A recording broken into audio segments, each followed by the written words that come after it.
नमस्कार, पृथ्वी news channel में आपका स्वागत है। सीतामढ़ी से मैं हूं कुलरंजन है। इस वक्त मैं उपस्थित हूं सेमिनार के जैसे एमडी साहब यहां पर उपस्थित है। ये अपने मुख से बताएंगे क्या प्रोग्राम है। एमडी संजय पावर्स माता सीता की जन्मभूमि को सत नमन करता हूं। यहाँ उपस्थित सभी महानुभाव, संजय पावर्स परिवार के सभी सदस्य, कोर कमेटी के सभी मेंबर्स, सभी लीडर्स को मैं नमस्कार करता हूं। आप सभी का इस मीटिंग में आने के लिए बहुत बहुत स्वागत, बहुत बहुत हार्दिक अभिनंदन, वंदन। आप लोगों ने सुबह से अपना अमूल्य समय दिया, हम लोगों के बीच में आए, हम लोगों को अपनी बात कहने सुनने का मौका मिला, इसके लिए आप सबका बहुत बहुत आभार। दोस्तों, संजय पावर्स कोई कंपनी नहीं है, यह एक परिवार है और हम लोग इसीलिए फ्रंट पे आकर के अपने परिवार को यूनिटी बढ़ाने के लिए आप सभी लोगों के बीच में काम कर रहे हैं।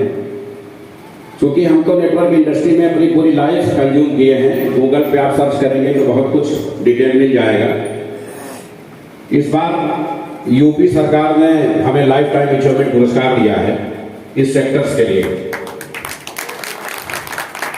हमने 2 किताबें भी लिखी हैं, गूगल पे मिल जाएगा आपको। और प्रोडक्ट बेस्ड कंपनी में मैं वर्ल्ड रिकॉर्ड होल्डर हूं। जितने भी बड़े मोटिवेशनल स्पीकर हैं, चाहे अमित महेश्वरी हूं, चाहे सोनू शर्मा हूं, गूगल पे आप चेक करिएगा, सब हमारी डाउन लाइन है। वेस्टीज में 1,63,00,000 की टीम है हमारी पूरे भारत में। 8300 डीएलसीपी, 31,500 करोड़ का टर्नओवर, 1,63,00,000 की टीम और 28 स्टेट, 28 कंट्री में नेटवर्क। ये हमारी कुल पूंजी है जिसके दम पर मैं नेटवर्कर बना। अब सवाल इस बात का है कि जब वेस्टीज कंपनी बहुत अच्छी चल रही थी, बहुत अच्छे रैंक पे थे, तो आप यहाँ क्या करने आए? दोस्तों, बहुत पहले हम लोग लालटेन का इस्तेमाल करते थे, लेकिन आज बल्ब का इस्तेमाल करते हैं। बहुत पहले हम लोग बैलगाड़ी चलाते थे, आज टायरों की गाड़ियों का इस्तेमाल करते हैं। इंसान सफल वही है जो समय के साथ जरूरतों के हिसाब से अपने आप को बदले। कोरोना सेक्टर्स में हम सभी लोगों ने देखा कि हमारे पास सब कुछ था, लेकिन हम कितना मजबूर थे, कितना परेशान थे। जो भी नेटवर्कर्स जिंदा रहे वो केवल ऑनलाइन बिजनेस के दम पे रहे। परलवाइन क्राउड फंडिंग की मदर कंपनी है। देखिए, हमें किसी की आलोचना से कुछ नहीं मिलना है, हमें जो भी मिलना है दूसरे की कमियों से सीख करके ही मिलना है। परलवाइन हो या टालविन हो, आप भले हमारी कंपटीटर हैं, लेकिन हमें इनसे बहुत कुछ सीखना है।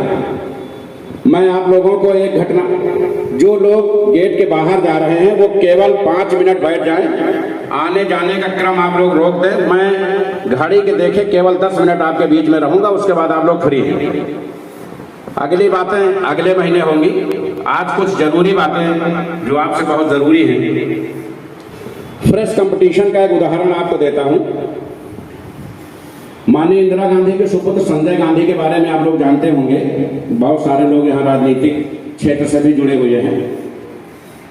संजय गांधी जी ने गायक किशोर कुमार से एक कार्यक्रम में कहा कि आप हमें गाना सुनाइए। एक शादी का कार्यक्रम था, उसमें किशोर कुमार से संजय गांधी ने कहा कि आप गाना सुनाइए। उस समय किशोर कुमार बहुत बड़े गायक हुआ करते थे और उनका कंपटीशन मोहम्मद रफी से था। मोहम्मद रफी को आप लोग जानते हैं। किशोर कुमार का अगर कोई विकल्प था फिल्म इंडस्ट्री में तो मोहम्मद रफी थे, और मोहम्मद रफी का अगर कोई विकल्प था तो किशोर कुमार थे। तो किशोर कुमार साहब ने कहा कि मैं तो गायक हूं और पेशेवर गायक हूं, तो मैं पैसे लेता हूं गाने सुनाने के। यह बात संजय गांधी जी को बहुत बुरी लगी। ना तो किशोर कुमार ने गाना सुनाया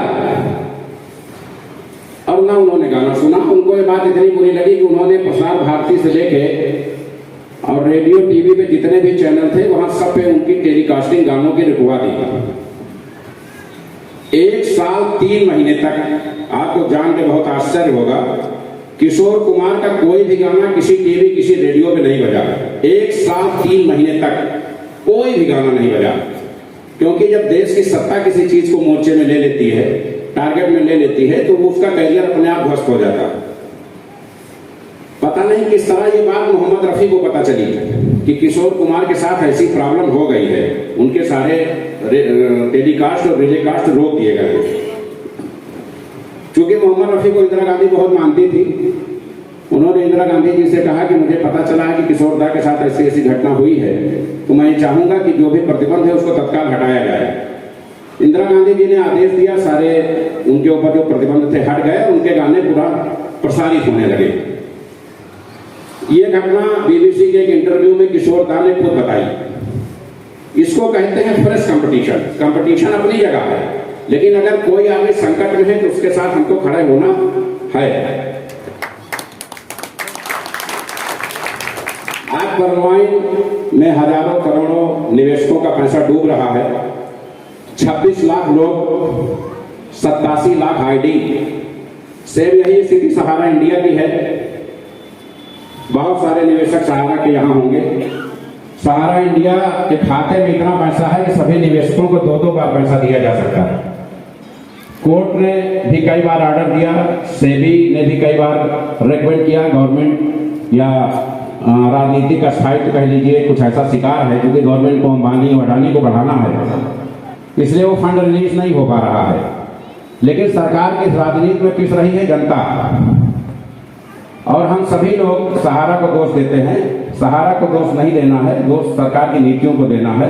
सहारा श्री ने अपना फंड रिलीज कर दिया है, जितना चाहिए उससे ज्यादा उनके खाते में है। मैं व्यक्तिगत सुब्रत राय जी का आभारी हूं। अभी उन्होंने मुझे नए साल के शुभ अवसर पर पजेरो गिफ्ट की है, इसके लिए मैं उनका बहुत बहुत आभारी हूं।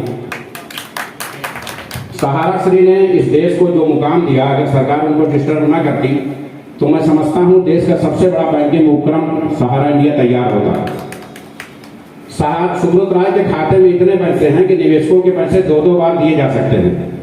सुप्रीम कोर्ट में 10 बार उन्होंने लेटर लिखा, सेबी में 10 बार लेटर लिखा कि आप फंड रिलीज कर दीजिए, लेकिन वो फंड गवर्नमेंट रिलीज नहीं कर रही है। ये सरकार के और अदालत के बीच का खेल है, उसको हम लोग बहुत गहराई में नहीं जाएंगे। हमारा कहने का सारांश कुल इतना है कि मार्केट में कुछ भी होता है तो नुकसान जनता का होता है, जिसना हमको पड़ता है।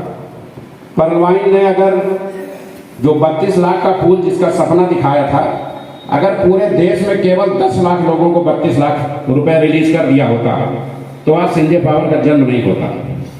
संजय पावर की कोई जरूरत नहीं थी।